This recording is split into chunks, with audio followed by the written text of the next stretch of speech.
सुंदर कहानी है और ज़ेन स्टोरी है। एक युवक है और वो ज़ेन मॉनेस्ट्री में रहता है और वर्षों से रह रहा है वहाँ पर। वहाँ का कार्य भी करता है, ध्यान भी करता है और कई साल उसके बीत जाते हैं। एक दिन वह देखता है कि गुरु वहाँ बगीचे में टहल रहे हैं और उसे जाकर कुछ पूछने का मन करता है। तो वह गुरु के पास जाता है और पूछता है अपने गुरु से कि मुझे वर्षों हो गए हैं और जो मेरी यात्रा है वो अटकी हुई है, वह आगे नहीं बढ़ रही है, तो आप मुझे आदेश दें कि मैं क्या करूं।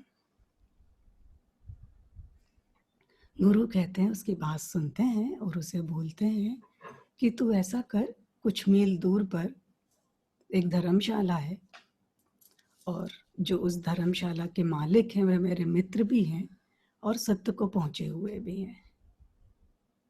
तो उनके पास चला जा, सिर्फ 24 घंटे के लिए। गुरु का आदेश था तो उसने माना और वह चला गया। और गुरु ने उसे साथ साथ ये भी कह दिया कि हो सकता है वे तुझे कुछ ना कहें, कुछ ना पूछें, बस तू एक काम करना कि जो वे करते होंगे सारे दिन, उसे तुझे बस वे देखना है कि वे क्या करते हैं। वह जाता है और धर्मशाला में वहाँ पर और रहता है। सारे दिन देखता है कि गुरु कभी कमरा साफ कर रहे हैं, कभी नया कमरा है, कभी पुराना कमरा है, यात्री आ जा रहे हैं, कभी बगीचे में पानी डाल रहे हैं। इस तरह किसी ना किसी कार्य में वे व्यस्त हैं।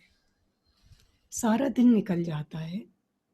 इसे साथ ही साथ ये भी लगता है कि जब मेरे इतने बड़े आश्रम में कुछ नहीं हुआ मेरा, तो इस धर्मशाला में ये सब देखने से मुझे क्या होगा। लेकिन गुरु ने कहा था तो इसलिए वह वहाँ टिका रहा। और देखता है अब तो रात हो गई है और देर रात तक वे बर्तनों को धो रहे हैं, बर्तनों को घिस रहे हैं और देखते देखते ये सो गया। इसकी फिर सुबह 5 बजे करीब नींद खुलती है, सुबह सुबह नींद खुलती है और इसे लगता है कहीं मैं कुछ चूक ना जाऊं, तो वापस से भागता है गुरु की ओर जहाँ वे कार्य कर रहे हैं और देखता है कि जो रात उन्होंने बर्तन धोए थे वे वापस से उनको धो रहे हैं, साफ कर रहे हैं, घिस रहे हैं, खूब चमका रहे हैं। तो ये उनसे जाके पूछता है कि अभी अभी तो आपने बर्तन साफ करे थे, रात रख के ही सोए थे और फिर से आप इन्हें बर्तन साफ कर रहे हैं आप। तो वे गुरु कहते हैं कि ऐसा है कि जो बर्तन है इनमें रखे रखे भी धूल जम जाती है, ये पड़े पड़े भी धूल से भरे हो जाते हैं। अब इसकी तो कुछ समझ में ना आया। ये सुबह होती है और ये अपने आश्रम की ओर चल देता है और वहाँ जाके अपने गुरु को बताता है कि वहाँ पे मुझे तो कुछ समझ में नहीं आया, लेकिन उन गुरु से मैंने ऐसा पूछा तो उन्होंने कहा, ये बर्तनों की बात लेकर उसने गुरु को बताई कि सारे दिन वे करते थे और रात को भी बर्तन घिसे, वही बर्तन सुबह भी वे घिस रहे हैं। तो गुरु ने उसको कहा कि तुझे भी यही करना है, बस घिसते जाना है, घिसते जाना है, घिसते जाना है। तो गुरु का यहाँ तात्पर्य कह रहे हैं कि बस होश को साधते चलो। इस यात्रा में चलना है तो होश को साधो, साक्षी भाव को साधो।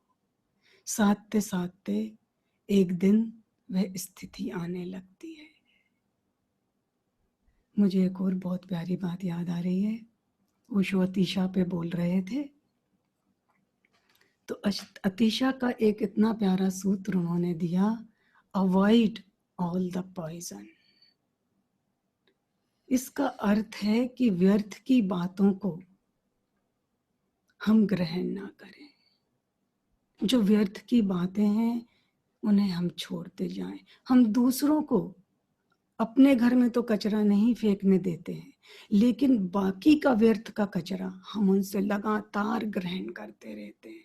वो शब्दों से हो या किसी चीज को देख के हो या जिस जिस तरह से भी हो। तो धीरे धीरे हमें क्या करना है, इस पे हम किस तरह थोड़ी रोक लगाएं, थोड़ा अंकुश लगाएं। जो भी हम जीवन में कर रहे हैं उसे इस कसौटी पे उतार लो, सत्यम शिवम सुंदरम। जो शुभ है वो करो, जो अशुभ है उसे छोड़ते जाओ। धीरे धीरे बस इस तरह से करते चलो। और एक और बात मैं अपने जीवन में जो मैंने स्वयं करी, जो प्रैक्टिकली मैंने करी, हम सबके साथ ये प्रश्न होता है कि विचार बहुत चलते हैं, मन बहुत चलता है। तो उसके लिए कुछ छोटी छोटी सी चीजें जो हमें करनी होंगी। एक छोटा सा प्रयोग है जो स्वयं मैंने अपने जीवन में किया कि जो जो विचार तुम्हारे भीतर चलते हैं वह विचार किसी ना किसी तरह हमने ही पैदा करे हैं। उन चीजों को, उन कार्यों को पूरा करते चलो, जितनी जल्दी हो उन्हें पूरा कर लो। और अगर पूरा नहीं भी कर पा रहे हो तो कम से कम कोई एक डायरी बना लो, उसमें नोट कर लो। तो उससे क्या होगा, एक हमारे जो मन का हिस्सा है, जो एक कंपार्टमेंट है, वो धीरे धीरे खाली होता जाएगा। नहीं तो जो कार्य हम पूरा नहीं करते, मन में बार बार हमारे वो विचार उठते हैं, बार बार मन बीच में आके बोलेगा कि अब ये करो, अब ये करो, अब ये करो। और एक बार अगर आपने लिख लिया, नहीं भी कर पाए, तो कम से कम मन में से वो विचार विदा हो जाएगा। तो अपने जीवन को थोड़ा ऑर्गेनाइज कर लो और होश को साधो और व्यर्थ की चीजों को बाहर से ग्रहण करना बंद करो। माँ से आपने सुना छोटा सा सूत्र। अतिशा ने जो वचन कहे और ओशो ने उस पर जो टिप्पणी दी, मुझे बहुत बहुत प्यारे लगते हैं अतिशा के वचन। Avoid all poisons. आज चूंकि हमारा जो सेशन है वो मन से संबंधित है, मन के साथ जो भी उलझाव है उससे संबंधित बहुत सारे प्रश्न भी आए हैं, और सब प्रश्नों में जो सबसे महत्वपूर्ण प्रश्न है वो वही है जो अभी माँ ने आपसे कहा कि विचार बहुत चलते हैं, विचार बहुत दौड़ते हैं, विचारों के साथ क्या किया जाए, कैसे डील किया जाए। तो जो विचार आ रहे हैं वो थोड़े कम हो सके, जो मन बार बार भटक रहा है वो थोड़ा कम भटके। मन जो है वह अशुभ में न होकर शुभ में लगे, माया में न भटक कर सत्य की ओर उन्मुख हो। जो कुरूप है उसे किनारे रखते हुए धीरे धीरे जो सौंदर्य है उसकी तरफ उन्मुख हो। अतिशा के ये सूत्र, अवॉइड ऑल पॉइजन्स। पॉइजन्स क्या है? All that we take in, all that we take in, अगर वो सत्य से संबंधित नहीं है, शुभ नहीं है और उसमें सौंदर्य नहीं है, सत्यम शिवम सुंदरम, अगर इस कसौटी पर खरा नहीं उतरता तो संतों की दृष्टि में वो सब फिजूल है, वो पॉइजन है। पॉइजन किस लिए है? वही सब हमें मन में निरंतर उलझाए रखता है, वही सब हमें पूरा समय विचलित होने पर मजबूर करता है। तो ये जो पॉइजन्स हैं ये अनेक तरीके से हम अपने भीतर लेते हैं। बात जो अतीशा ने कही वो तो बहुत बड़ी है, क्योंकि भोजन से भी इसका संबंध है, कानों से जो सुनते हैं उसका भी संबंध है, आंखों से जो देखते हैं उसका भी संबंध है, सभी इंद्रियों से हम जो भी ग्रहण कर रहे हैं उन सब से इसका संबंध है। तो जो भी हम अपनी इंद्रियों से ग्रहण कर रहे हैं, we let us try and figure out के एक फिल्ट्रेशन सिस्टम हम कैसे लगा सकें। जैसे हम पानी पीते हैं तो छान कर पीते हैं, आप घर में वाटर फिल्टर लगाते हो, कोई ना कोई उपाय करते हो, पानी को उबालते हो, उसमें जो विषाणु हैं उन्हें दूर करते हो और फिर उसके बाद पानी पीते हो। जो भी भोजन करते हो उसे खूब अच्छे से साफ करते हो और फिर ग्रहण करते हो, फिर पकाते हो। उसके बिना हम भोजन नहीं करते। बिना पकाए कच्चे फल इत्यादि खाने हो तो पहले अच्छे से धोकर साफ कर तभी हम खाते हैं। लेकिन जब हम चर्चा करते हैं, जब औरों के साथ बैठते हैं, बातचीत करते हैं, या जो भी हम संसार में देखते हैं उस पर कोई अंकुश नहीं है, वहां पर कोई फिल्ट्रेशन नहीं, वहां पर कोई वॉशिंग की सुविधा नहीं, वहां पर कोई डिसइंफेक्टेंट्स नहीं है कि किस तरह से हम वही अपने भीतर जाने दें जो बिल्कुल जरूरी है और जो शुभ है। अखबार पढ़ रहे हैं, मैगजीन्स पढ़ रहे हैं, टीवी देख रहे हैं, चैनल्स फ्लिप कर रहे हैं। आई रिमेम्बर अभी थोड़े दिन पहले I met one of my friend in Poona. He had come to visit. तो उन्होंने देखा कि बेडरूम में हमारे टीवी नहीं है। तो इतना आश्चर्य हुआ उनको कि you don't have a TV in your bedroom. मैंने कहा नहीं, बेडरूम में टीवी नहीं। And he was so shocked कि I can't sleep without TV. TV तो मुझे चाहिए ही। आधी रात को भी नींद खुली, सुबह 3-4 बजे भी नींद खुली तो एक बार तो मैं ऑन करके कुछ ना कुछ देख ही लेता हूँ कि क्या चल रहा है। And he was feeling so proud about it, so good about it, as if he's doing something really great to stay updated and all. Poisons, TV के माध्यम से पॉइजन, न्यूज़पेपर के माध्यम से पॉइजन, क्योंकि टीवी पर जो सब चल रहा है जरूरी नहीं कि सब सुंदर हो, जरूरी नहीं सब शुभ हो, और बिल्कुल जरूरी नहीं कि वो सत्य भी हो।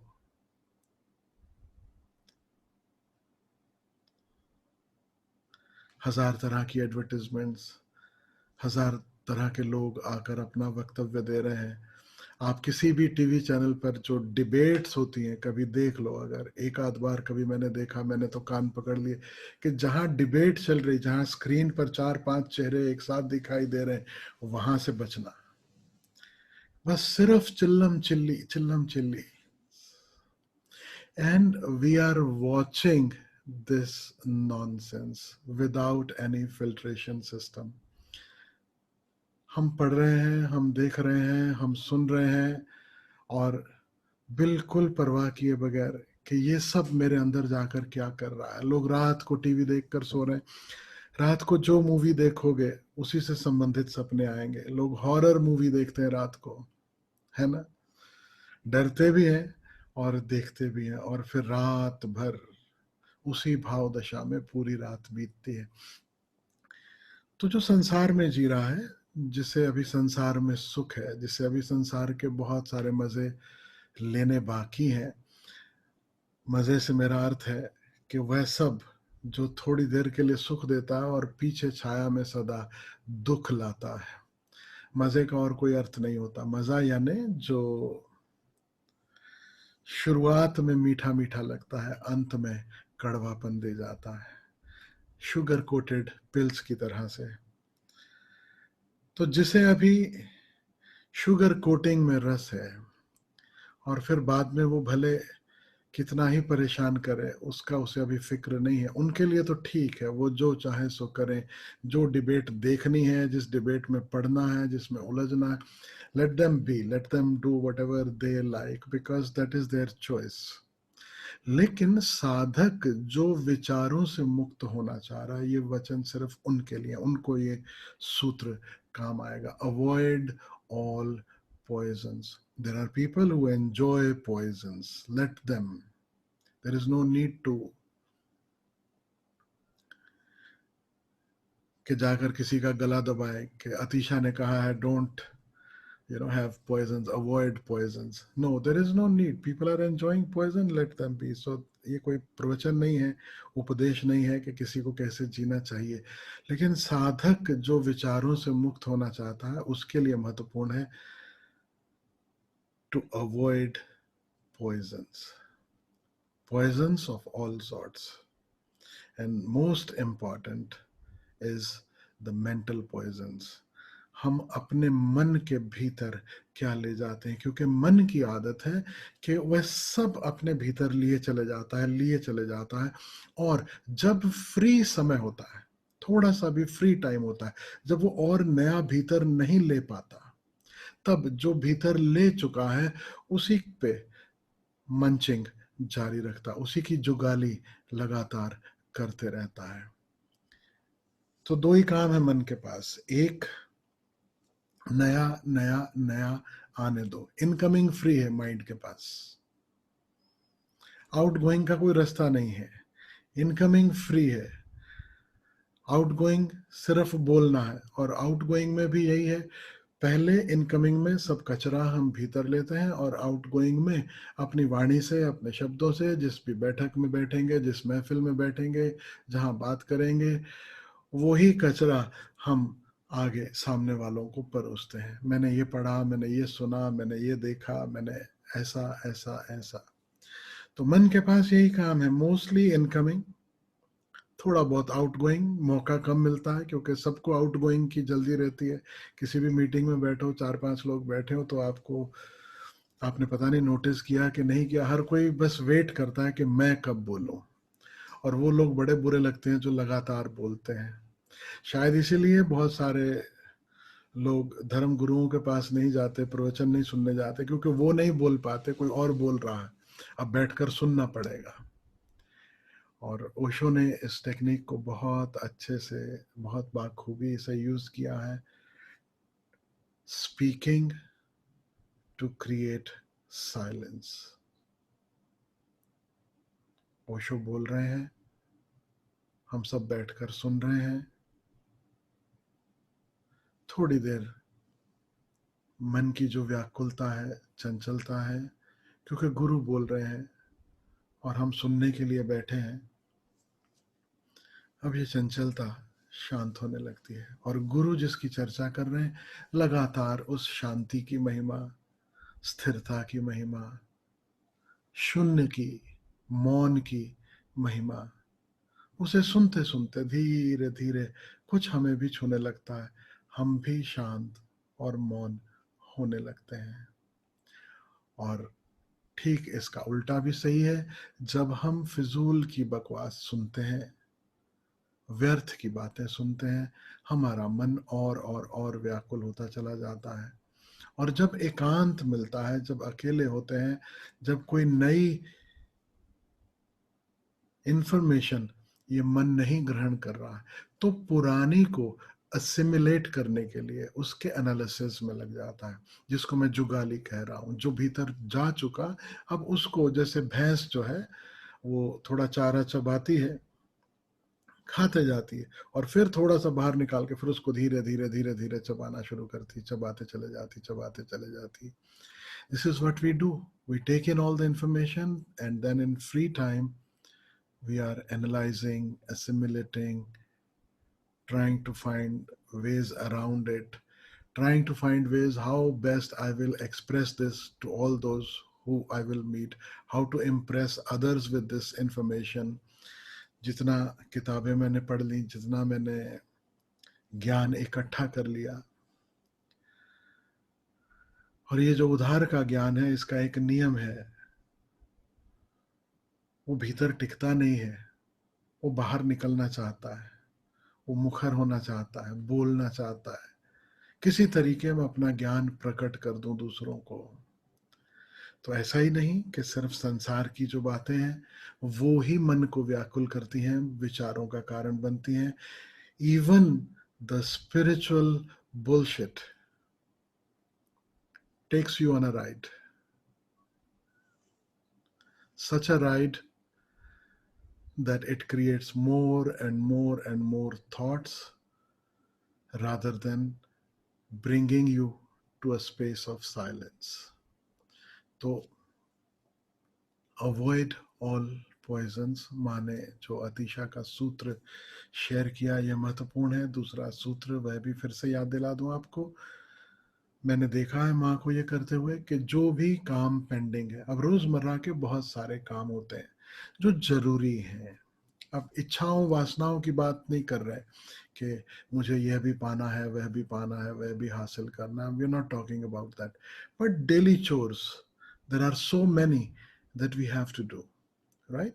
So either get up and do it, be finished with it. If you can't do it immediately, note it down, and then whenever you get a chance, do it and tick it off. Done, finished. लोगों की filing, लोगों को अपनी जो cupboard है उसका clutter ठीक करना है, मन में है, टू डू लिस्ट में है कि yes I will do this, but nothing happens. पूरा समय फिर मन में इस तरह के भी ख्याल लगातार रोजमर्रा के जीवन से संबंधित, रेगुलर चोर्स से संबंधित वो अपने मन में चलते रहेंगे. तो ये फिजूल के विचार जो अवॉइड किए जा सकते हैं, उसके लिए माँ ने सूत्र दिया, उठो कर लो. आज नहीं कर सकते, कल कर पाओगे, परसों कर पाओगे, doesn't matter, write it down. Don't keep thinking about it, because that is what we do. Keep thinking about what I have to finish, what I have to do, what I will do tomorrow, what I will do the next day.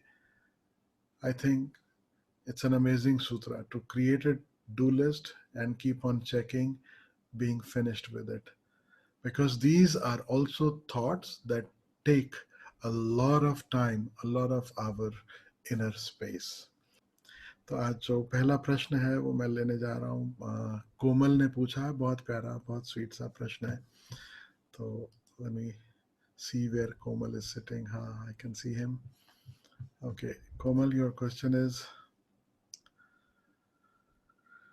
प्यारे बाबा, आपने कई बार हमें अपने प्रश्न पूछने को कहा, लेकिन आपके समक्ष कोई भी प्रश्न रखने के लिए मुझे काफी हिम्मत जुटानी पड़ती है, शायद ये सोचकर कि आप क्या सोचेंगे, क्या मेरा प्रश्न सार्थक है भी या नहीं. मुझे याद आ गया जो कोमल पूछ रहा है, शायद यह सोचकर कि आप क्या सोचेंगे, इससे संबंधित कुछ मुझे याद आया. हमारे एक मित्र हैं, उन्होंने इसी से संबंधित कभी कहा कुछ, बड़ी प्यारी बात कही, दूसरे आपके बारे में क्या सोचेंगे ये भी अगर आप सोचेंगे तो फिर वो क्या सोचेंगे, है ना. तो डोंट वरी कि ये सोचकर कि आप क्या सोचेंगे कि मैं क्या सोचूंगा, मेरा सोचना मुझ पे छोड़ दो, वो तुम मत सोचो Komal. It is okay, it is absolutely okay. प्रश्न इसलिए पूछ रहा है कोमल क्योंकि कहीं ना कहीं संकोच होता है, कहीं ना कहीं लगता है कि अनेक कारण हो सकते हैं. एक कारण उसमें महत्वपूर्ण ये भी है कि मेरी छवि जो मैंने बड़े केयरफुली निर्मित की है, कहीं वो तो टूट नहीं जाएगी. प्रश्न, मेरा अनुभव है, जो लोग नहीं पूछते उसका कारण ये नहीं है कि उनके मन में प्रश्न नहीं है. अक्सर वो लोग प्रश्न नहीं पूछते क्योंकि उन्हें डर रहता है कि मेरे प्रश्न पूछने से मैंने जो ध्यानी ज्ञानी पहुंचे हुए की छवि निर्मित कर रखी है, कहीं वो छवि टूट तो नहीं जाएगी. तो या तो एकदम भारी भरकम प्रश्न हो, वजन वाला, जिसमें बहुत बड़े बड़े स्पिरिचुअल शब्द हों, तब वो पूछेंगे. अन्यथा छोटे मोटे प्रश्न तो वो समझते नहीं कि उनके छवि को सूट करते हैं.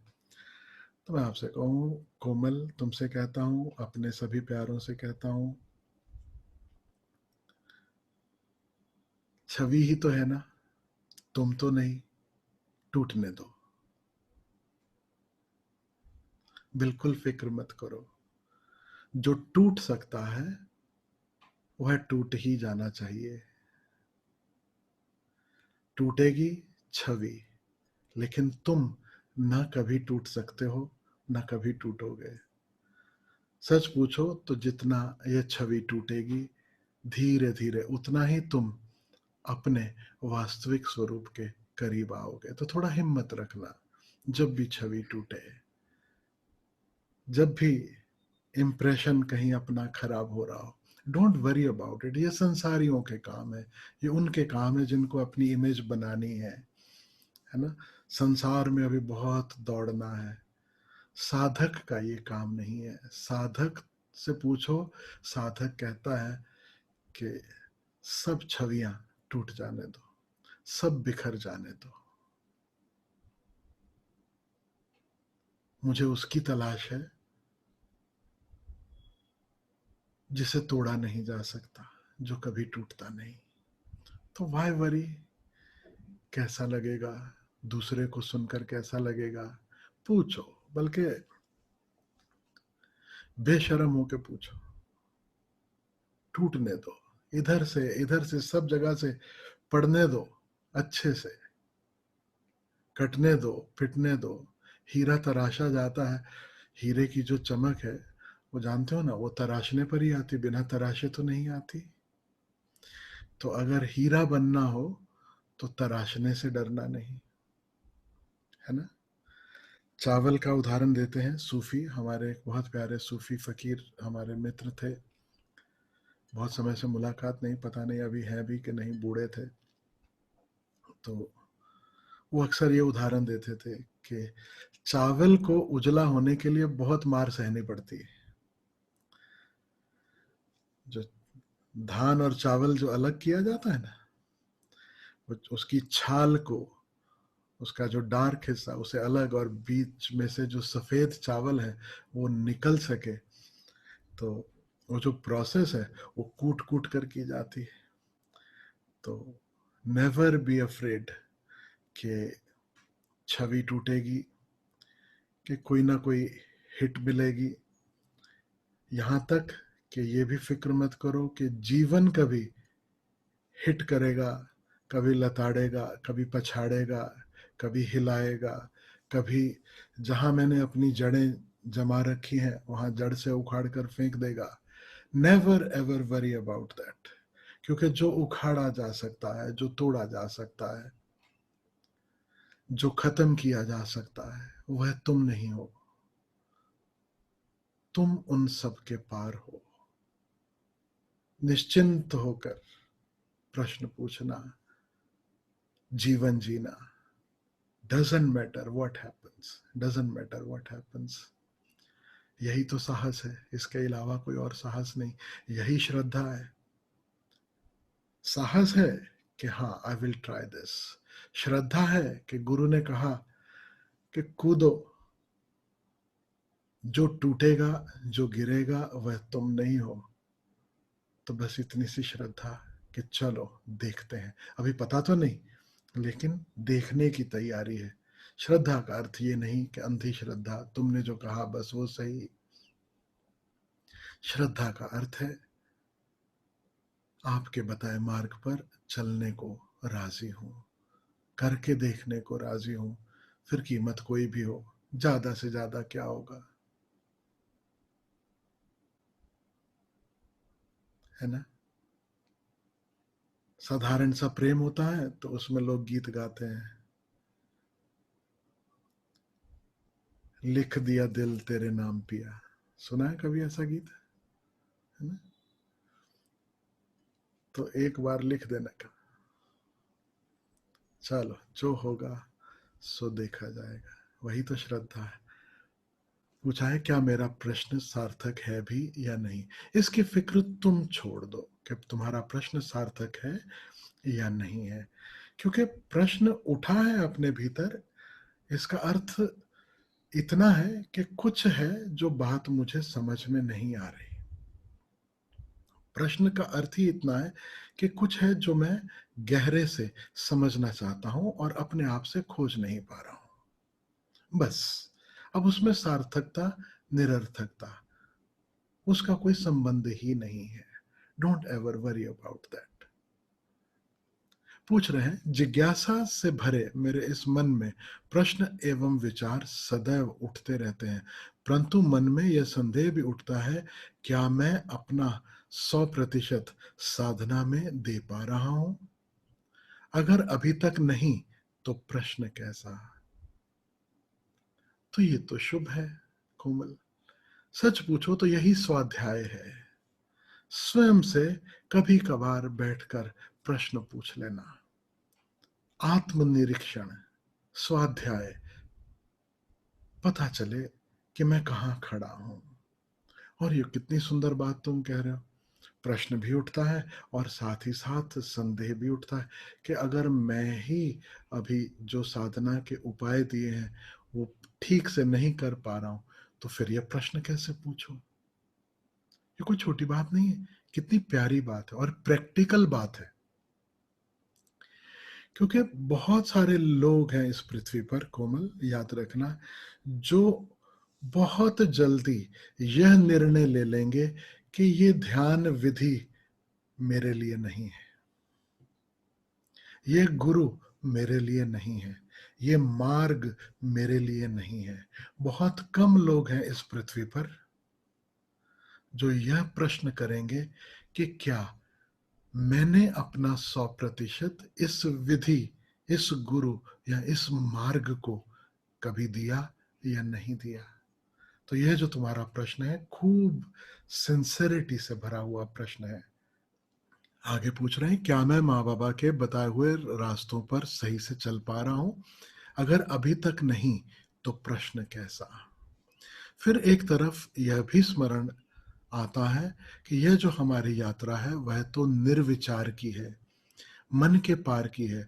तो मन में जो प्रश्न या विचार उठते हैं वह व्यर्थ ही होंगे और उसे पूछना सार्थक होगा भी या नहीं। निश्चित रूप से यात्रा का एक माइलस्टोन निर्विचार अवस्था है, परम अवस्था नहीं है। निर्विचार जब हम होते हैं, विचारों की धूल जब छटती है, तब उसके दर्शन जो है सदा से संभव हो पाते हैं। विचारों में जब तक भटक रहे हैं तब तक वह दर्शन संभव नहीं है।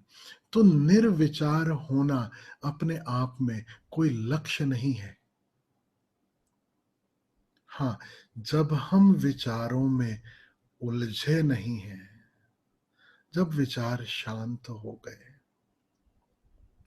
तब उसके दर्शन होते हैं। तो on the side I wanted to clear this.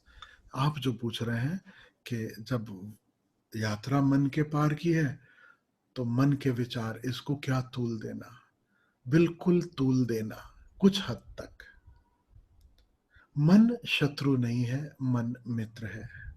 मन हमें माना कि भटकाता भी है, लेकिन मन ही है जो हमें अंतर यात्रा के लिए भी प्रेरित करता है। मन संसार के पीछे भी दौड़ाता है और मन ही है जो निरीक्षण करने पर पहचान पाता है कि दौड़ते दौड़ते अंततः हाथ में कुछ भी नहीं लगता। मन ही है जो इस मुकाम पर लाता है कि इस सारी दौड़ से जब कुछ नहीं मिला तो ठहर कर भी देख लेना चाहिए। तो मन, याद रखना, जूतों की तरह है। संसार में जब निकलते हैं जूता पहनकर तो बहुत सहयोगी है। मन आज के युग में अगर मैं आपसे कहूं, मास्क की तरह है। जब बाहर निकलोगे घर से, औरों से मिलना है तब जरूरी है, लेकिन घर में आप अकेले हो और उस समय भी मास्क पहने हो, अब ये व्यर्थ हो गया। मन और मास्क में कोई बहुत ज्यादा भेद नहीं है।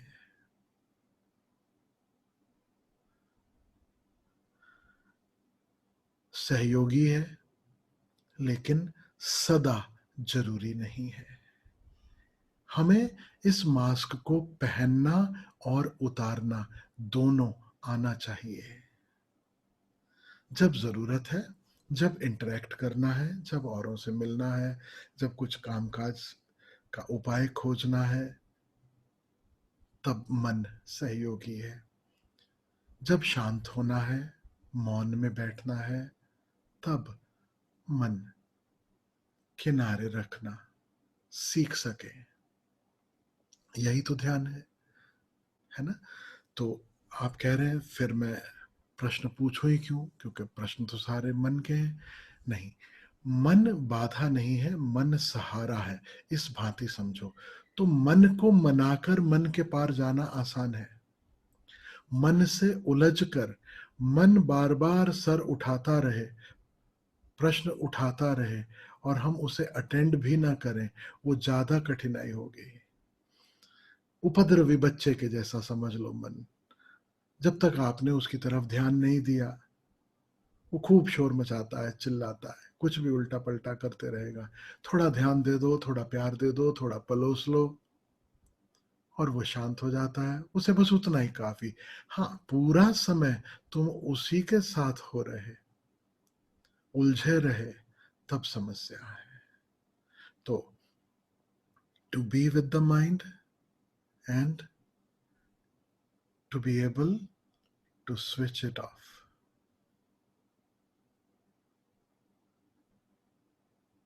This is an art we all have to learn. तो मन बहुत बार प्रश्न उठाएगा, विचार करेगा, जो रोजमर्रा के जीवन में जरूरी है। और तुम प्रश्न नहीं भी पूछोगे तो मन के पार नहीं जाने वाले, है ना। प्रश्न पूछना या न पूछना, उसका कोई संबंध नहीं है मन के पार जाने से। प्रश्न पूछने से सिर्फ इतना ही होगा कि मन राजी हो जाए मन के पार जाने के लिए, बस। सारे प्रश्न उत्तर किसी भी संत, किसी भी सदगुरु ने अगर कभी भी लिए हैं, तो इसलिए नहीं कि प्रश्न का उत्तर दे देने से कोई मन के पार चला जाएगा। नहीं, प्रश्न का उत्तर मिल जाए तो मन थोड़ी देर के लिए मान जाता है, तैयार हो जाता है कि चलो इसके बिना भी गुजारा हो सकता है ना। तो दो ढंग है मन को देखने के। एक है जैसे रास्ते में पड़ा पत्थर, और दूसरा ढंग है उस पत्थर को हम सीढ़ी बना लें और उसके पार जा सके। हाँ, पत्थर को गले से लिपटा के रख लिया तो फिर तो भवसागर में डूबे ही डूबे। पूछ रहे हैं कि बाबा, ये प्रश्न लिखते समय भी मन संदेह से भरा हुआ है। मुझे मेरे संदेह पर भी संदेह हो रहा है कि क्या मैं अपने मन की बात आप तक पहुंचा पा रहा हूं या नहीं। अपने मन को आपके समक्ष समर्पित करता हूं। सारा मन का जो दौड़ है, जो खेल है, जिस दिन यहां तक ले आए, इस मुकाम पर ले आए कि हम अपने ही मन से झल्ला जाए, लगने लगे कि बहुत हो गया, और भीतर यही भाव उठे जो तुम कह रहे हो अभी, कि ये मुझसे नहीं संभलता, ये इतना उलझन से भरा है, I better let it go. तो जिसके पास गुरु है वो कहेगा ये मन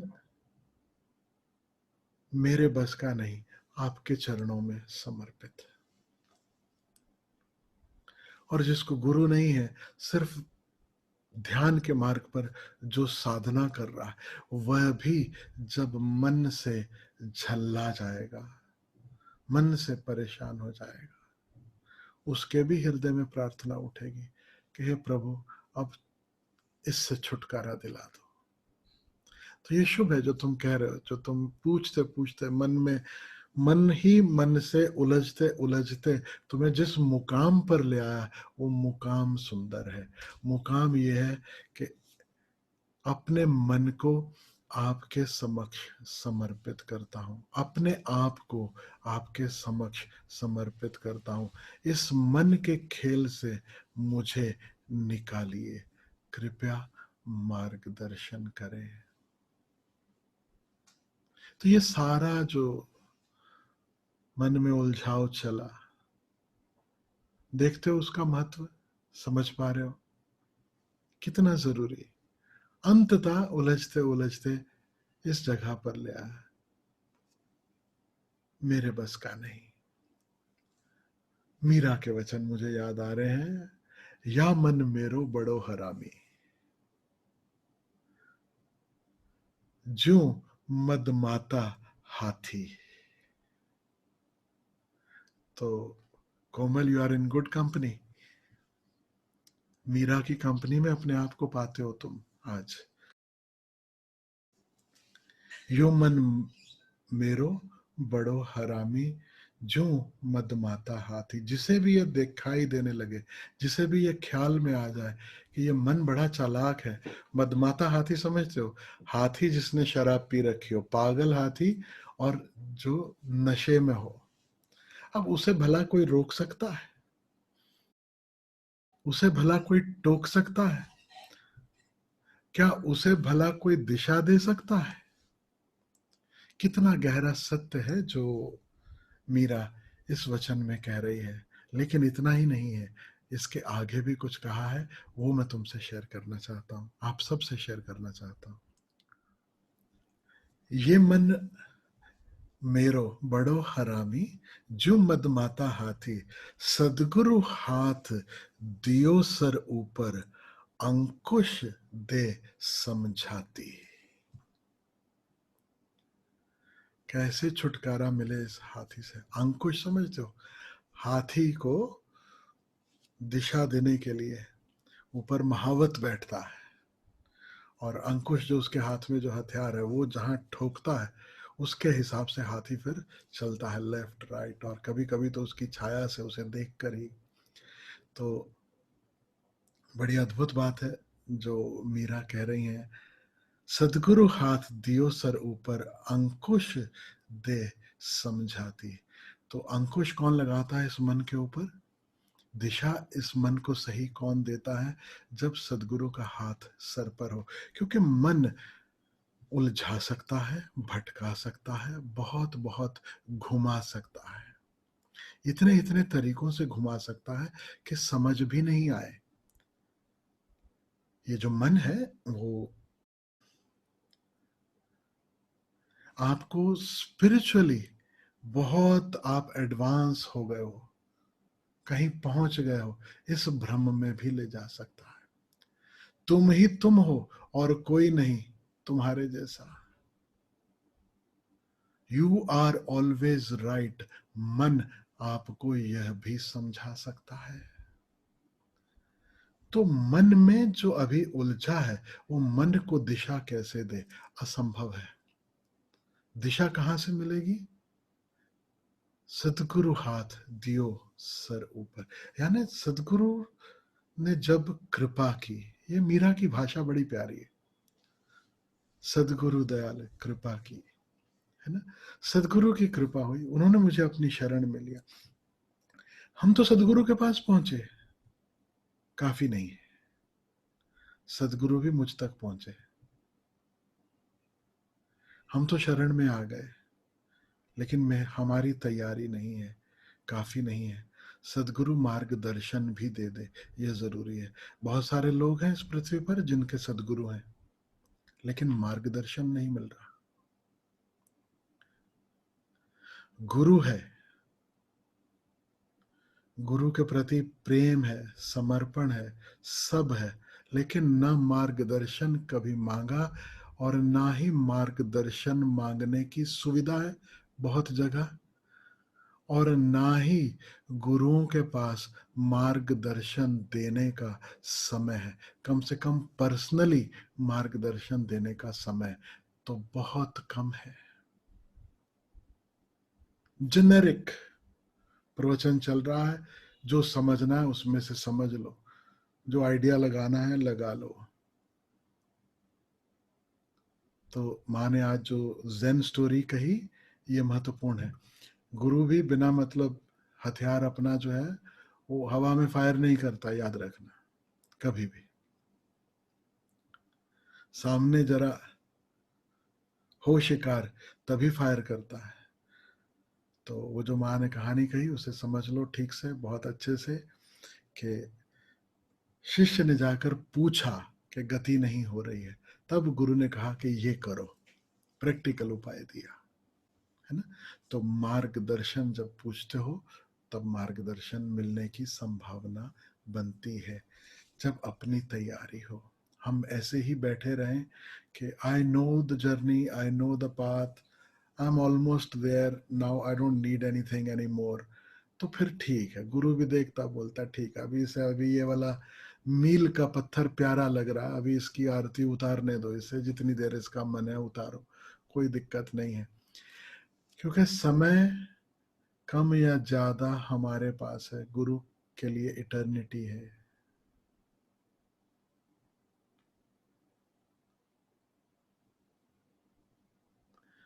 और फिर भी गुरु की करुणा है कि उस इटर्निटी के बावजूद वो हमारे अंदर अर्जेंसी क्रिएट करते हैं, क्योंकि उन्हें ठीक ये भी पता है कि फिर ये संयोग बैठे ना बैठे, फिर कब होगा। कितनी बार हम चूक चुके, शायद अगर इस बार भी चूक गए, फिर कब संयोग। कोई गारंटी नहीं है कि अगली बार नहीं चूकोगे, अगली बार नहीं चूकोगे। तो गुरु does both. In his heart there is patience for eternity, and at the same time he creates urgency, now, now, now, अब नहीं तो कब। ओशो के बहुत महत्वपूर्ण वचन है, नाउ और नेवर, अब नहीं तो कब, है ना। मार्गदर्शन पूछ रहे हो कोमल, जरूर उसके बारे में भी मैं बात करता हूँ, एक साथ सबके लिए एक मार्गदर्शन के मन के साथ कैसे डील करना। कुछ और प्रश्न मिलते जुलते वो साथ में क्लब कर लेता हूँ, तो आगे बात बढ़ाते हैं। ऐसा ही कुछ प्रशांत ने पूछा है, और पॉइंट्स लिख लिख कर। फर्स्ट जो उन्होंने पूछा है कि आपने सत्संग में बताया कि विचारों का स्वागत करो, उन्हें निष्पक्ष होकर देखो, बस देखो। मैं वैसे कर रहा हूं, लेकिन आदतवश विचारों पे सवार हो रहा हूं। फिर याद आता है कि यह तो विचारों के साथ बहा जा रहा हूं, और फिर मैं नाद पर ध्यान ले जाता हूं। क्या यह सही कर रहा हूं? इससे पहले कि इस बात का मैं उत्तर दूं, एक प्रश्न और।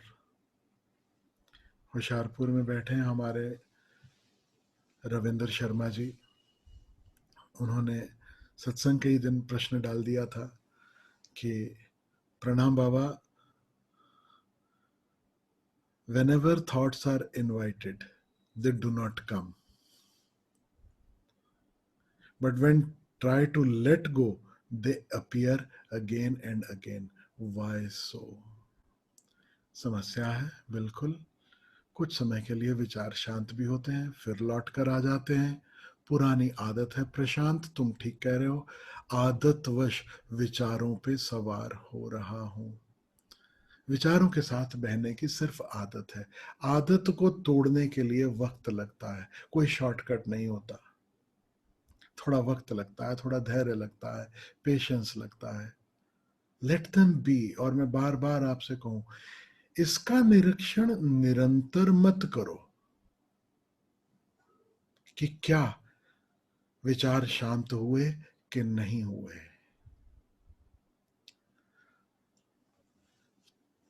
एक तरफ आत्मनिरीक्षण जरूरी है, एक तरह का, और एक निरीक्षण है जो तुरंत जरूरी नहीं है, कभी कभार करने जैसा है।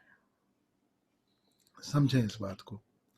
छोटा बच्चा है, बीज बो दिया, आम की गुठली बो दी, और अब वो रोज खोद कर देखे क्या बीज खुला, क्या नए अंकुर आए या नहीं आए। अब देखते रहो। आपको लगता है कि अब इस गुठली में से कभी भी अंकुर आएंगे? क्योंकि रोज खोद कर देख रहे हो, रोज खोद कर देख रहे हो। निर्विचार होने को अपना लक्ष्य मत बनाओ। लक्ष्य सिर्फ और सिर्फ इतना बनाओ कि विचार चल रहे हैं और मैं उन्हें देखूं। Being a witness, that is all. और मैं आपसे कह दूं, बीमारी हजार हैं, लेकिन दवा एक है, साक्षी भाव, विटनेसिंग। विटनेसिंग का अर्थ है कि जो है उसके साक्षी, उसको बदलने का उपाय नहीं, उसको बदलने की कोशिश नहीं, क्योंकि जैसे ही बदलने की कोशिश की सब गड़बड़ हो गया, फिर साक्षी भाव नहीं रहा, फिर हम इन्वॉल्व हो गए, फिर हम लिप्त हो गए। पिछले सप्ताह जो माँ ने कहानी कही आनंद की, गौतम बुद्ध की, अनेक बार ध्यान कार्यक्रम में माँ ने वह कहानी कही है, याद होगी। आनंद को पीने लायक पानी कब मिला? उसी झरने से जहां कीचड़ थी, जहां पानी स्वच्छ नहीं था, वहीं से कारवां गुजरा था, वहीं से सब भिक्षु गुजरे थे, बैलगाड़ियां गुजरी थीं, पानी मैला था, पीने लायक नहीं था, लेकिन गौतम बुद्ध ने आग्रह किया, वहीं से पीने लायक पानी मिलेगा, जाओ वहीं से लेकर आओ। तो आनंद ने क्या किया? सिर्फ बैठा, प्रतीक्षा की, और जो मिट्टी थी नीचे बैठ गई, कीचड़ नीचे बैठ गया, स्वच्छ जल ऊपर ऊपर प्रकट हो गया और पीने लायक पानी मिल गया। अगर आनंद उस पानी को साफ करने की कोशिश करते तो क्या साफ हो पाता? कम से कम आध्यात्मिक जगत के वाटर फिल्टर अभी नहीं बने हैं, थॉट फिल्टर जैसा कोई उपकरण बना नहीं है कि वो कानों में लगा लें, सर पे बांध लें और सारे विचार गायब हो जाएं। हालांकि लोग क्लेम करते हैं थीटा वेव्स और ये और वो, ये सुनो, बहुत सारी उधेड़ बुन शांत हो जाएगी, विश्राम हो जाएगा और फिर नींद लग जाएगी। ध्यान नहीं हो सकता, ध्यान कभी आर्टिफिशियल नहीं हो सकता, ध्यान कभी मशीन तुम्हें नहीं करवा सकती, ध्यान कोई दूसरा तुम्हारे लिए नहीं लगा सकता। ध्यान केवल हमारा है, हमें ही अपने भीतर डुबकी लगानी, वह दूसरे के लिए नहीं है। तो कुछ करना नहीं है, उलझना नहीं है, सिर्फ इतना देखना है। और ये गलती हम लगातार कर रहे हैं, क्योंकि प्रशांत आज नहीं, बहुत सालों से जुड़े हैं। क्योंकि जब मैं कहता हूं धैर्य, प्रतीक्षा, तो दूसरा नेचुरल क्वेश्चन ये है कि कब तक प्रतीक्षा? इतने साल से तो मैं ध्यान कर रहा हूं। नहीं, इतने साल से ध्यान के उपाय कर रहे हो, ध्यान लगा नहीं है, ध्यान घटा नहीं है। और कब घटे? दोनों बात।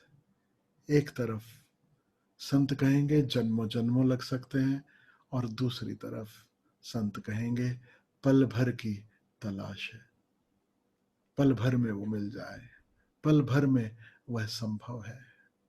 मन का मन का फेर दे, तुरंत मिला दूं तो माला कहे है काट की, क्या तू फेरे मोहे, है ना? तो मत फिक्र करो कि निर्विचार अभी घटा नहीं, इतना ही कार्य है साधक का।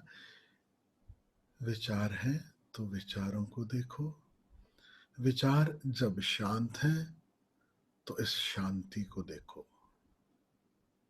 और इन दोनों के बीच में उपाय दिया गया एकाग्रता का, अनेक ध्यान की विधियां, भले वह श्वास पर ध्यान देना हो, भले वह विचारों के साक्षी होना हो, भले वह शरीर की क्रियाओं के प्रति साक्षी होना हो, भले वह इंद्रियों के तमाम जो अनुभव है उनके प्रति साक्षी होना हो. Doesn't matter. Pick that which you like, that which is easy for you. आपके लिए क्या आसान है वह चुनो और वह उपाय जारी रखो. चलो, आपने पूछा तो मैं आपको एक ओशो का चित्र, उनकी एक कोटेशन है वो दिखाना चाहता हूं. चाहो तो साथ साथ पढ़ भी देता हूं. There is no shortcut. Osho कह रहे हैं, one thing has to be remembered about meditation, it is a long journey and there is no shortcut. Anyone who says there is a shortcut is befooling you. It is a long journey because the change is very deep and is achieved after many lives of routine habits, thinking, desiring. कौन सी आदतें? लगातार विचार करने की, desiring. I will come to that later, because desiring is the root cause of thinking, all thinking. And the mind structure that you have to drop through meditation. In fact, it is almost impossible, but it happens. A man becoming a meditator is the greatest responsibility in the world. It is not easy. It is not easy. जब ओशो कहते हैं तो मुझे याद आता है, कई बार मैं मजाक में कहता हूँ, गब्बर सिंह जैसे पूछते हैं ना कि क्या सोच कर आए थे, बहुत आसान होगा. It is not easy, it cannot be instant. ये instant coffee नहीं है. So from the beginning, never start expecting too much, and then you will never be frustrated. You will always be happy because things will grow very slowly. Meditation is not a seasonal flower which within 6 weeks is there. It is a very, very big tree. It needs time to spread its roots. ख्याल में आया? जितना बड़ा वृक्ष उतना उसे जड़ें जमाने में वक्त लगता है ना? जिस्म की बात नहीं है, रूह तक जाना है. लंबी दूरी तय करने में वक्त तो लगता है. प्यार का पहला खत लिखने में वक्त तो लगता है. तो वक्त तो लगेगा प्रशांत प्यारे, वक्त दो. और वक्त किस तरह देना? रोज समय निकालो, ध्यान के लिए बैठो, फिर जो हो रहा, शरीर साथ दे तो साक्षी, न साथ दे तो साक्षी. मन शांत हो तो साक्षी, मन अशांत हो तो साक्षी. साक्षी साक्षी साक्षी, एक ही सूत्र है. Remember this. और साक्षी का अर्थ होता है विटनेस, नॉट अ जज. जैसे ही तुम जजमेंट शुरू कर देते हो कि ये ठीक हो रहा है, गलत हो रहा है, वहां विटनेसिंग छूट गया. इसे याद रखना. और आपने तो बताया कि विचारों के प्रति निष्पक्ष हो जाओ, लेकिन बचपन से यह आदत है, यह अच्छा और यह बुरा, इसका विभाजन करने की. बिल्कुल ठीक प्रशांत, बचपन की आदत है. बुरी आदत है, यह आदत बदल डालो. गाना याद आया अमिताभ बच्चन का? पद घुंघरू बांध मीरा नाची थी. एनीवे, आप बोलते हो वह समझ में तो आ रहा है, पर इस आदत का क्या करूं, कैसे छोड़ूं यह आदत?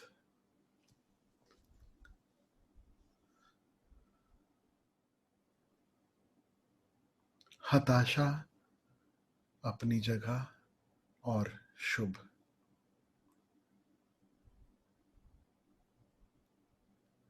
निराशा, उससे बचना.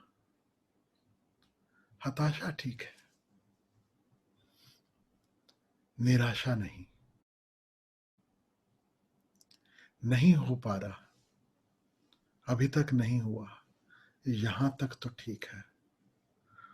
हो ही नहीं पाएगा, ये तो भूल हो जाएगी. हताशा और निराशा में इतना ही फर्क है। हताशा यानी मुझसे नहीं हो रहा, निराशा यानी यह कभी नहीं होगा, यह हो ही नहीं सकता। जब हताशा जन्म लेती है, साथ साथ श्रद्धा भी जन्म लेती है। जब यह ख्याल में आने लगता है कि मेरे किए नहीं हो रहा, तभी उसका भी स्मरण आता है कि तेरी कृपा होगी तो होगा। तुम पूछते हो इस आदत का क्या करूं, कैसे बचूं, कैसे छूटूं? प्रशांत, अजीब सा सूत्र देना चाहता हूं तुम्हें मैं। प्रार्थना, प्रार्थना भाव। जब अपने से नहीं बन पाता, तब प्रार्थना, मुझसे नहीं हो रहा, मुझसे संभव नहीं हुआ, मुझ अकेले से नहीं होगा, तुम्हारी कृपा हो, तुम्हारा आशीष हो तो होगा।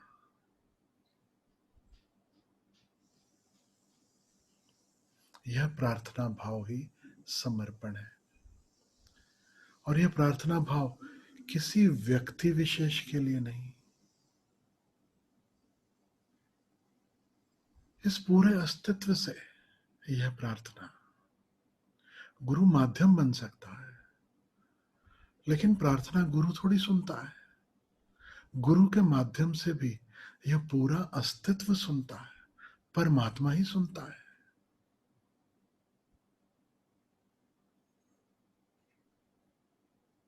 हताशा शुभ है। हताशा के बाद दूसरा चरण सदा प्रार्थना भाव हो। जीवन में कुछ भी हो रहा हो, कुछ भी चल रहा हो, इस सूत्र को याद रख लेना। हताशा के बाद दोनों दरवाजे खुलेंगे, एक तरफ निराशा और एक तरफ प्रार्थना भाव। प्रार्थना भाव चुनना।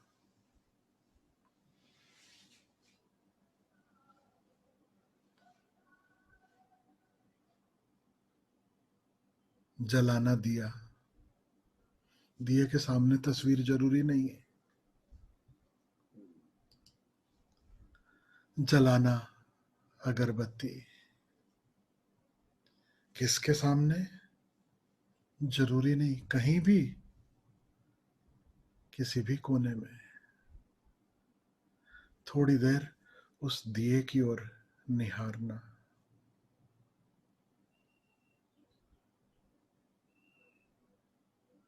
बिना अपनी अर्जी के। सामान्यतः हमारी प्रार्थना और कुछ नहीं, अर्जी सौंपना है। We are submitting applications after applications after applications. बस इतना ही करते हैं हम प्रार्थना के नाम पर। ये मेरी अर्जी स्वीकार करो, ये मेरी अर्जी, ये मेरी अर्जी। अर्जी को थोड़ी देर किनारे रख देना। प्रार्थना कैसे सुनी जाती है, आज उसका सूत्र दे रहा हूं तुमको, ध्यान से सुनना।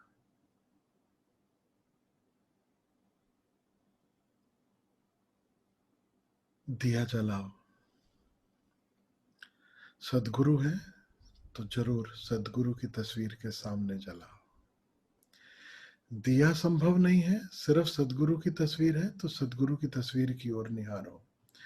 सदगुरु नहीं है कोई भी, या तस्वीर नहीं है, सिर्फ दिए की ज्योति की ओर निहारो। दिया भी नहीं है, सदगुरु भी नहीं है, तो जाओ खुले आकाश में, घर से बाहर निकलो, देखो ऊपर आकाश की ओर, आकाश में निहारो। दिन हो रात हो कोई फर्क नहीं पड़ता, लेकिन फिर भी रात, संध्या, सुबह की संध्या और शाम की संध्या दोनों बहुत सुंदर समय है। या चाहो कभी तो सूफियों की तरह देर रात, जब जग सो गया, बाकी सब सो गए, सब शांत हो गया, तब नहीं है दिया ना सही, नहीं तस्वीर गुरु की ना सही, खुले आकाश में निहारो, उसकी तरफ हाथ उठाओ, गर्दन उठाओ, बस थोड़ी देर निहारो।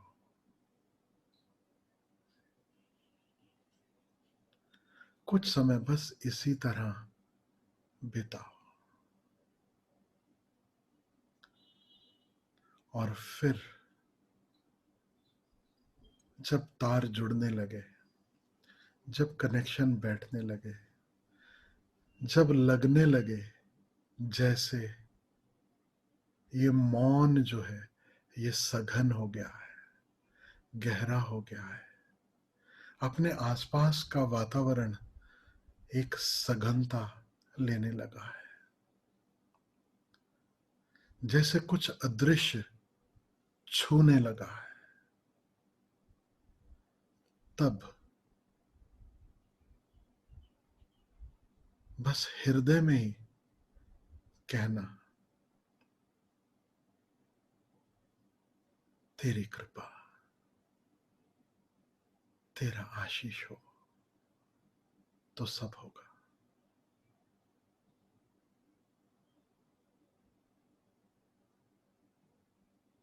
जैसा तू चाहे, जो तू चाहे, अब तेरे हवाले।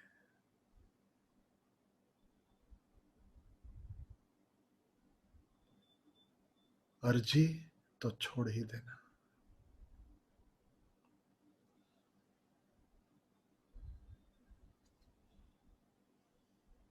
और उसका क्या कहूं, बिन बोलिया सब कुछ जानदा।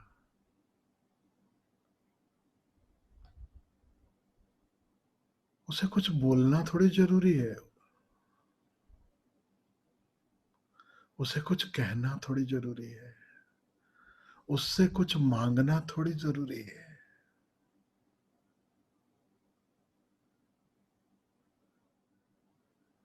कुछ कहना ही हो सके तो बस इतनी सी बात कहना,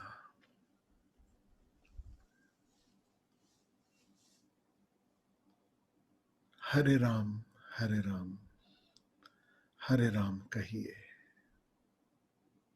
ना कहना हो तो ये भी मत कहना, अगली पंक्ति ज्यादा महत्वपूर्ण है, सिर्फ उतना ही कह देना, शॉर्ट में, टेलीग्राम में प्रार्थना, जाही विधि राखे राम, ताही विधि रहिए। बस तेरी रजा पूरी हो।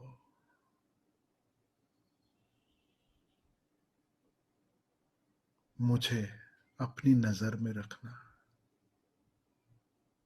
अपनी कृपा दृष्टि में रखना।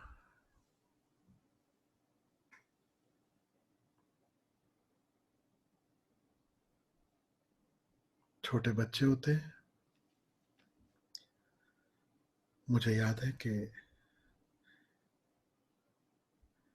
एक बार एक माँ अपने बच्चे को जोर से कह रही थी, मेरी उंगली पकड़ और छोड़ना नहीं। बाजार में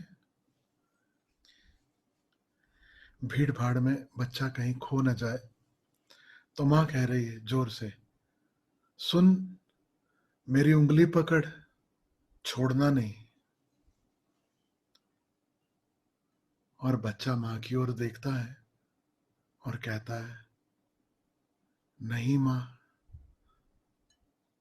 तुम मेरा हाथ पकड़ो और छोड़ना नहीं।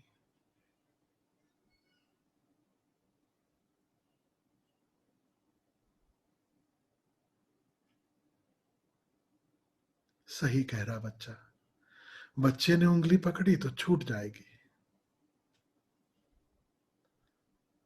लेकिन मां ने हाथ पकड़ा, अब छूटने का सवाल नहीं है। तो प्रार्थना कभी हो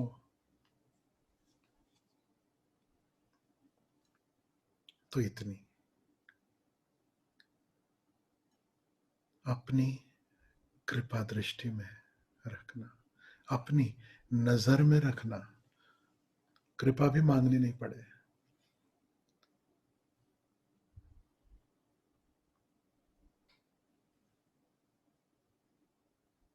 चूंकि दिए की सुविधा है, सबके पास है,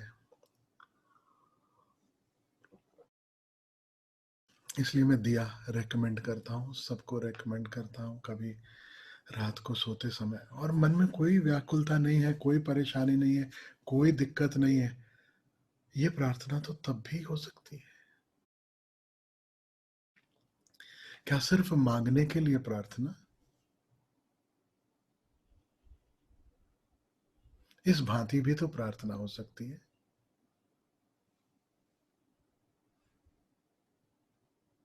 दिया जलाओ, बैठो, थोड़ी देर निहारो, आंख बंद करो,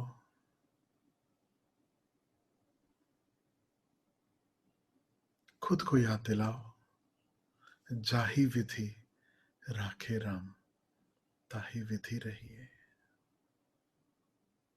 बात पूरी हो गई। फिर भी कुछ कहने का मन है तो कह दो।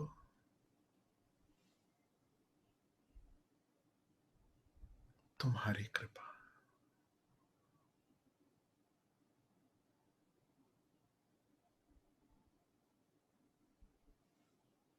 तुमसे होगा, बस।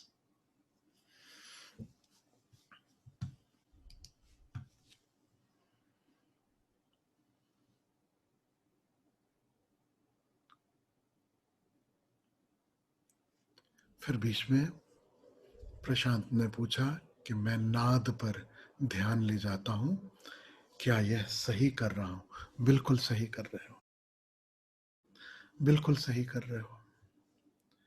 अब जिनकी दीक्षा नहीं हुई, जिन्हें अभी नाद का अनुभव नहीं, जिन्हें अपने भीतर प्रभु की उपस्थिति का कुछ पता नहीं, उनके लिए थोड़ी समस्या बड़ी है, उनको थोड़ा वक्त लगता है। लेकिन जिनकी दीक्षा हुई, जिनका परिचय अपने भीतर मौजूद उस दिव्यता से हो, नाद रूप में, नूर रूप में, अपने भीतर उसका जो निराकार उपस्थिति है, जिसे उसका एहसास होने लगा, उसके लिए मामला बहुत आसान हो जाता है, उसके लिए बहुत आसान हो जाता है। जो मीरा के वचन मैंने आपसे कहे, सुनो मीरा आगे क्या कह रही है, बिल्कुल ठीक यही बात। ये मन मेरो बड़ो हरामी, जो मदमाता हाथी, सदगुरु हाथ दियो सर ऊपर, अंकुश दे समझाती। तो अंकुश देकर सदगुरु समझाता है, सही दिशा में ले जाता है।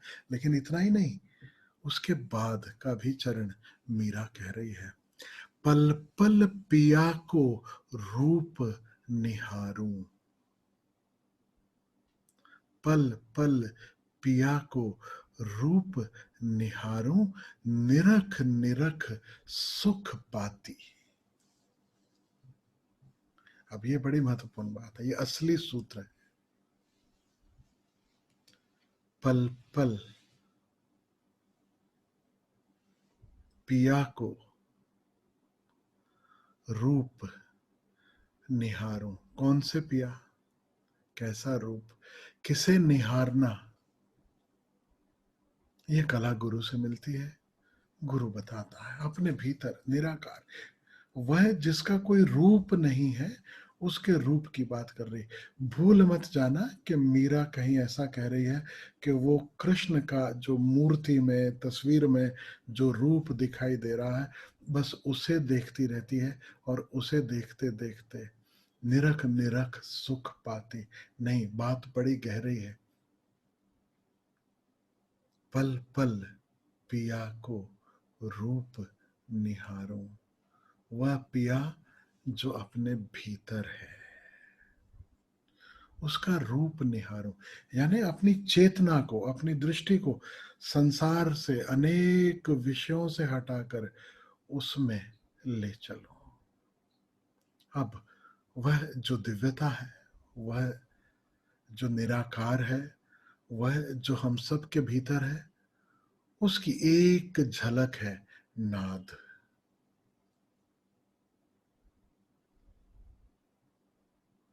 तो उसका एहसास है, अनुभव है, तो बस तुम सिर्फ अपनी दृष्टि उस एक की ओर ले चलो और उस एक अनाहत गूंज को सुनते सुनते भीतर डुबकी लग जाए। उस एक अनाहत धुन में धुनकी लग जाए, तो कौन से विचार, कहाँ के विचार।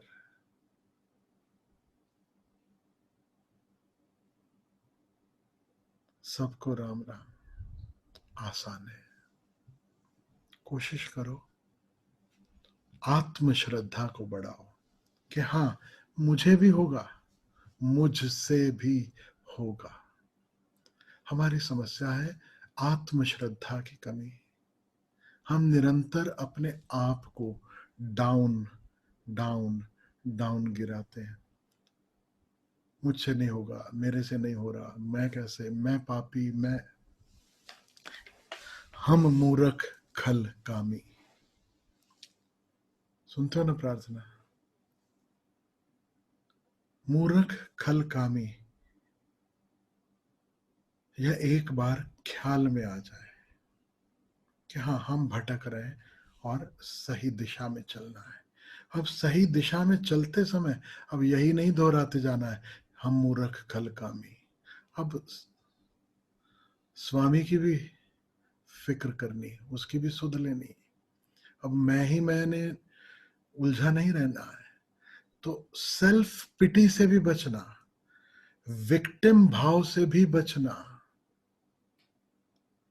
इन्फीरियरिटी कॉम्प्लेक्स से भी बचना, क्योंकि ये कॉम्प्लेक्स भी सिवाय अपने अहंकार के और कुछ भी नहीं है।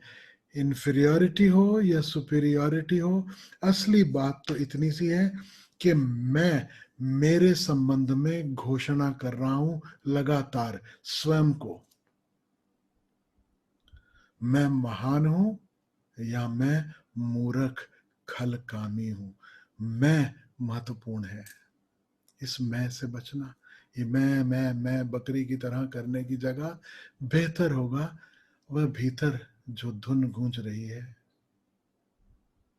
और उस धुन का अगर अभी नहीं पता तो आंख बंद कर जब शांत होते हो, धीरे धीरे कोई भी ध्यान का उपाय करते हुए, अभी यूट्यूब पर एनी टाइम मेडिटेशन अवेलेबल है, शॉर्ट 24 मिनट्स का मेडिटेशन है, वह करो। ध्यान पद्धति 24 मिनट में पूरी हो जाएगी, प्रोसेस पूरी हो जाएगी, लेकिन ध्यान 24 मिनट में पूरा हो जाए यह बिल्कुल भी जरूरी नहीं है। अंत में 3 घंटी बज रही हैं बस। अगर गहरे उतरना चाहते हो तो वो 3 घंटी सहारा बन जाएंगी अपने भीतर के मौन को सुनने में। और गहरे भीतर उतर जाओ। कोई भी उपाय करो ध्यान प्रयोग का, जो मौन का समय है उस मौन के समय में मौन को सुनो, सन्नाटे को सुनो।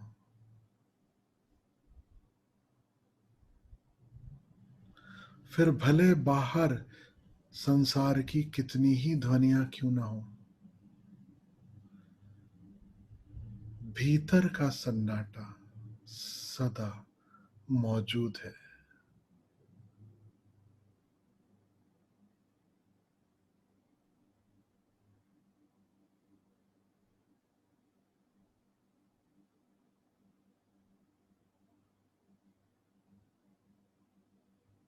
बस सुनो, उतरो उस मौन में, छोड़ दो स्वयं को। अब सारे निरीक्षण को नमस्कार। क्या होगा क्या नहीं होगा सबको नमस्कार। अब बस यही मौन, एक तू, तू ही तू।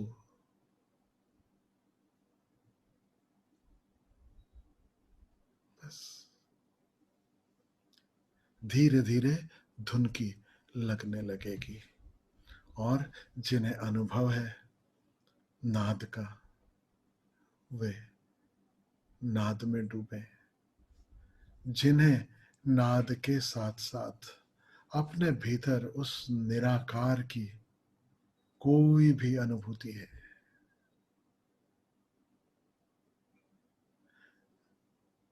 निरख निरख सुख पाती भीतर के उस शून्य में, बस पिघलते जाओ, छूटते जाओ।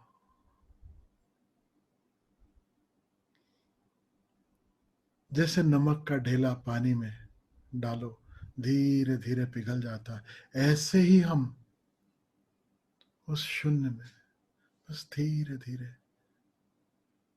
खो जाए, मिट जाए, डिसॉल्व हो जाए। और कोई जल्दी नहीं, धीरे धीरे रे मना, धीरे सब कुछ होए। माली सींचे 100 घड़ा, ऋतु आए फल होए। धैर्य पूर्वक, प्रेम पूर्वक प्रतीक्षा। भूपेंद्र ठाकुर ने पूछा है कि बाबा, you said last Sunday that after concentrating at one point, take 180-degree turn to feel pure consciousness. Please guide me how I can go or feel that pure consciousness. I'm unable to feel that experience after pranayam followed by concentration on breath. पिछले सप्ताह जो एकाग्रता के संबंध में मैंने कहा, वो सिर्फ और सिर्फ इसलिए कहा कि जो एकाग्रता को बुरा मान रहे हैं उन्हें ख्याल में आ जाए कि एकाग्रता सहयोगी हो सकती है, इट्स नॉट समथिंग रॉन्ग। और जो वो ध्यान के नाम पर उपाय कर रहे हैं, अधिकांशतः वे एकाग्रता के ही प्रयोग हैं। और दूसरा, मैंने इसलिए कहा कि जो एकाग्रता में उलझे हैं उन्हें ख्याल में आ जाए कि एकाग्रता अंतिम चरण नहीं है, इसके पार भी है। और जो मैंने कहा सिर्फ इतना ही, तुम्हें कुछ करना नहीं है। मैंने कहा कि एक क्षण ऐसा आए जब वह एक विषय जिस पर तुम्हारी चेतना केंद्रित है वह भी डिसॉल्व हो जाए और ध्यान 180 डिग्री ऑपोजिट कॉन्शियसनेस की तरफ। when the consciousness is conscious of itself, it is not consciousness of something else, it is not awareness of something else, just awareness, so that it can happen, it is not a doing. तो भूपेंद्र हमेशा याद रखें कि वह परिणाम की बात है, वह होगा, it is a happening, it is not something you do. करने में प्रैक्टिकल सुझाव जो मैंने दिए, जो ध्यान प्रयोग में भी दिए, उन्हें दोबारा से सुनना। और फिर भी याद दिला देता हूं सबके लिए, सिर्फ इतना ही, जो है उसके प्रति होश। सबसे पहले बाहर से जो तरंगें भीतर की ओर आ रही हैं उन तरंगों का होश। और तरंगों का नियम है, जब तुम उनके प्रति होशपूर्ण होते हो, धीरे धीरे, ये मन का नियम है, जब तुम मन की तरंगों के प्रति होशपूर्ण होते हो, ये तरंगें शांत होने लगती हैं। भीतर एक शांति प्रकट होती है, एक स्थिरता, एक मौन प्रकट होता है। अब उस स्थिरता, उस मौन, उस शांति की डोरी को पकड़ लेना है।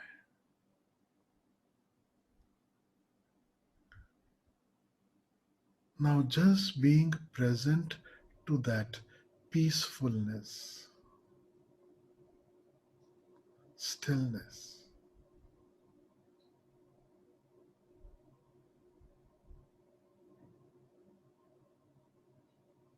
और इस स्टिलनेस में सब कुछ छूट जाए। लैंग्वेज का प्रॉब्लम है, जब कहते हैं तो कहना पड़ता है कि लेट गो करना है। लेट गो करना नहीं है, allow the let go to happen. तो परिणाम के चक्कर में मत पड़ना, जो प्रोसेस है वह प्रोसेस पूरा कर लेना, और बस उस शांत अवस्था में जितना समय हो सके उतना डूबे रहो। 15 मिनट, आधा घंटा, 1 घंटा, 1.5 घंटा, ज्यादा से ज्यादा 3 घंटा, उससे ज्यादा नहीं। अगर डूब पाते हो अपने भीतर, उतर पाते हो लंबे समय के लिए, तो याद रखना है कि एक समय पर वापस भी लौटना है। और जितना गहरे उतरे, कभी कभी लौटने में मुश्किल हो सकती है, तो अपने आसपास अपने परिवार वालों को बताकर भी रखना कि अगर ज्यादा समय हो जाए तो धीरे से, प्यार से बस माथे पे हाथ रखते हैं।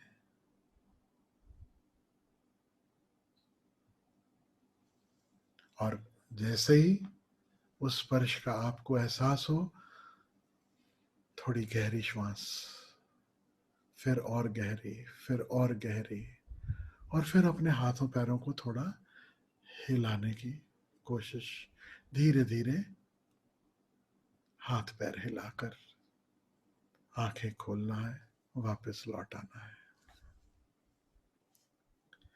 तो ये जो 180 डिग्री टर्न है, ये लैंग्वेज की बात है कि नजर बाहर थी, किसी विषय पर थी, विषय से हट जाए, सिर्फ अपने आप पर लौट आए। Don't get to entangled with the words, with the language.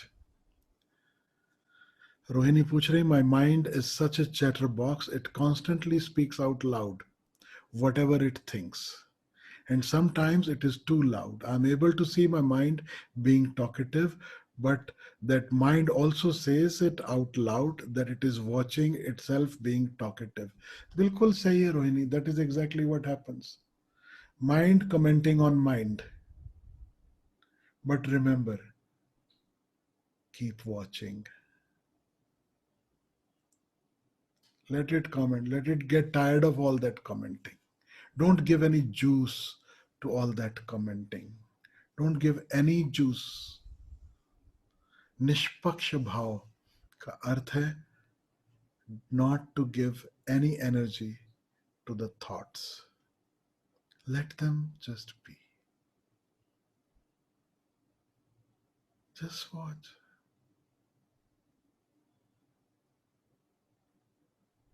If it is not so easy to watch the thoughts, just watch the breath. Bring your awareness to the breath coming in, going out, and find that peace inside. Now, something radical I want to share with all of you. People who feel they are stuck with the thoughts,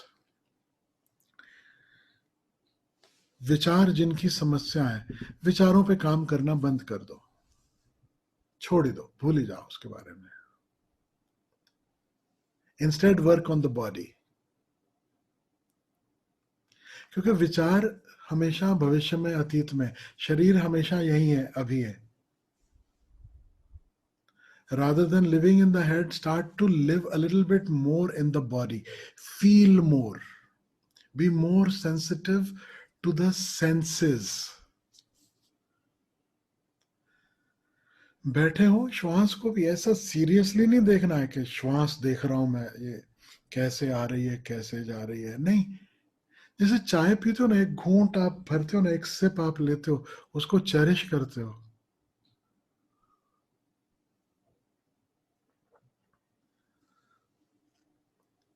cherish every breath. श्वास अपने भीतर छूते हुए गहरे उतर रही है, लौट रही है। Be more and more aware of that actual touch. उस स्पर्श के प्रति संवेदनशील हो और ज्यादा सेंसिटिव हो। हमारी समस्या यह है कि हम मन में, विचारों में, खोपड़ी में पूरा समय उलझे हैं। शरीर परमात्मा के ज्यादा निकट है, क्योंकि शरीर भविष्य में नहीं है, अतीत में नहीं है, सिर्फ मन भविष्य और अतीत में। शरीर अभी अभी अभी, बस हमेशा यहीं यहीं यहीं, न समय में न स्थान में। ये शरीर कहीं और हो ही नहीं सकता, हमेशा अभी और यहीं है। तो शरीर से जो अनुभव हो रहे हैं उनके प्रति जागने पर ज्यादा ध्यान दो, उस पर ज्यादा ख्याल करो। बैठे हो, हवाएं बह रही हैं, उस स्पर्श के प्रति होश, आसन के प्रति होश,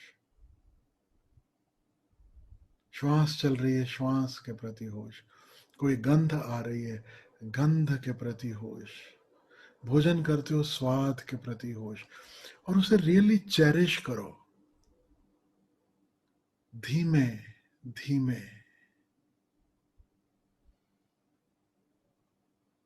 पूरा उसको, जैसे एक एक रस रंग कहीं छूट न जाए।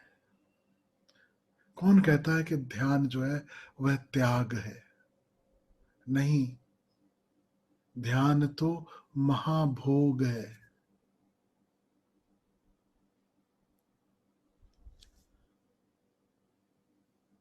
मोर aware, more aware, come to the body. दूसरा, जितना उपाय कर सको हृदय में उतरने के उपाय करो। Rather than thinking, feel more. Feel on two levels. One that is physical, body, sensations, उसके प्रति sensitivity, and another heart. Feel, really feel more. हवाएं बह रही हैं, छू के जा रही हैं, तो अंदर क्या एहसास हो रहा है उसे फील करो। घर में माँ है, पिता है, पति पत्नी है, बच्चे हैं, जो भी है, जिसको भी छूते हो, फील मोर। बच्चा प्यार से आके लिपट गया है, उसे आपने सीने से लगाया, फील करो। नॉट जस्ट फिजिकल टच, भीतर भी कुछ बह रहा, हृदय में भी कुछ बहना शुरू हुआ, उसे फील करो। वो फील तो हम करते ही नहीं, उसके लिए तो समय नहीं। गले भी मिलते हैं, गले छोड़ो, हाथ मिलाते हैं तो हाथ भी दूसरे का फील नहीं करते।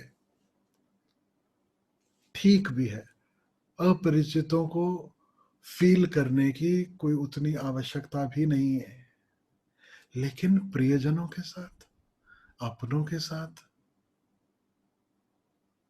कभी वापस छोटे बच्चे बन के देखो। घर में अगर माँ है तो उसकी गोद में सर रख लो एंड जस्ट फील कि हृदय में कुछ बहना शुरू हुआ। पिता है, कभी पैर छू लो, कभी उनके पास थोड़ा छोटे, थोड़े नीचे आसन पे बैठो, बराबर के आसन पे नहीं, बड़ा महत्वपूर्ण है ये। नीचे बैठने का अर्थ ये नहीं कि आप बड़े हैं मैं छोटा हूं, नीचे बैठने का कुल अर्थ इतना था, I am ready to receive. बड़ा छोटा नहीं। रिसीव हमेशा झुक कर होता है, नीचे से होता है। पानी बहता है ना, जैसे ऊपर से नीचे की ओर बहता है। When you want to receive, sit at the feet, receive. पिता बैठे हैं सोफा पर, कुर्सी पर, जाओ जाके बैठ जाओ पास में जमीन पर।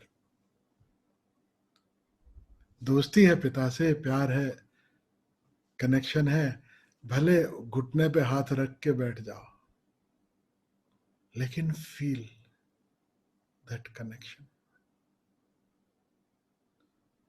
जो शादीशुदा है, पति है, पत्नी है, आज ही कोशिश करना, रात को सोने से पहले या दिन में जब भी समय हो, आपको लगे, सामने सामने बैठना, एक दूसरे का हाथ पकड़कर। Be very comfortable, just hold hands,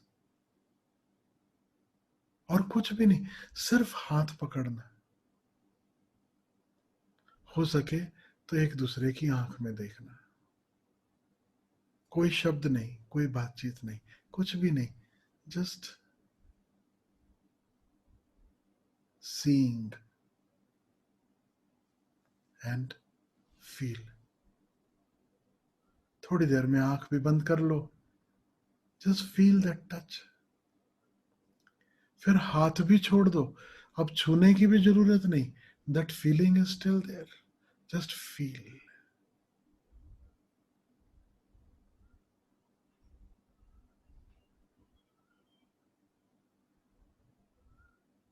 किसी भी संबंध में ये कर सकते हो।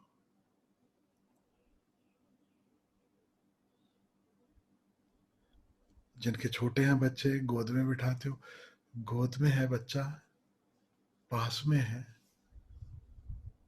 जैसा स्पर्श स्वाभाविक है, सहज है, कुछ अलग से करने की जरूरत नहीं।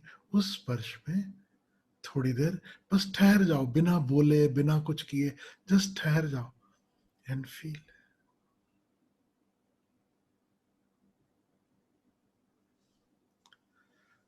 पॉसिबल हो तो घर के आसपास पेड़ पौधे हैं,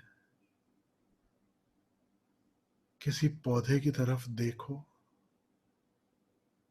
किसी पौधे को छू सकते हो तो बहुत ही नजाकत से उसे छुओ और फील करो। आपको पता नहीं, आइडिया हो या ना हो, पौधे हमसे भी ज्यादा फील करते हैं और रिस्पॉन्ड भी करते हैं। आप अगर संवेदनशील हो, सेंसिटिव हो, तो you will be able to actually feel.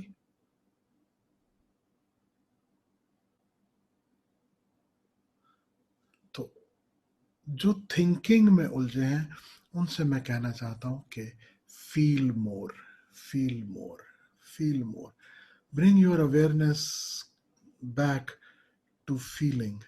थोड़ा फीलिंग के जगत में प्रवेश करना शुरू करो। You will try that.